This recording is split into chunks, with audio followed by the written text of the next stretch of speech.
August 15న Golconda కోటలో జరిగే స్వాతంత్ర్య దినోత్సవ వేడుకలకు విస్తృత ఏర్పాట్లు చేయాలని రాష్ట్ర ప్రభుత్వ ప్రధాన కార్యదర్శి రామకృష్ణారావు ఆదేశించారు. ఆగస్టు 15వ తేదీన ముఖ్యమంత్రి రేవంత్ రెడ్డి అమరవీరుల స్మారక చిహ్నం వద్ద నివాళులు అర్పిస్తారని చెప్పారు. ఆ తర్వాత చారిత్రాత్మక గోల్కొండ కోటలో జరిగే స్వాతంత్ర్య దినోత్సవ వేడుకల్లో పాల్గొంటారని చెప్పారు.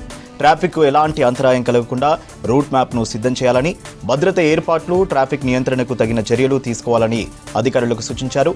పండుగ స్ఫూర్తిని ప్రతిబింబించేలా తెలంగాణ శాసనసభ, హైకోర్టు, రాజ్భవన్, సచివాలయం, తెలంగాణ తల్లి విగ్రహాలు వంటి ప్రముఖ ప్రభుత్వ భవనాలను విద్యుత్ దీపాలతో అలంకరించాలని ఆదేశించారు.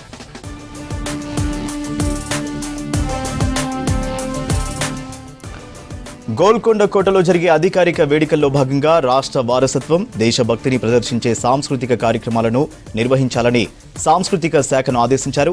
అత్యవసర పరిస్థితులను దృష్టిలో పెట్టుకుని అందుకు అవసరమైన అగ్నిమాపక భద్రతా సిబ్బంది, అగ్నిమాపక పరికరాలను అందుబాటులో ఉండేలా చర్యలు తీసుకోవాలని అగ్నిమాపక శాఖ అధికారులను ఆదేశించారు.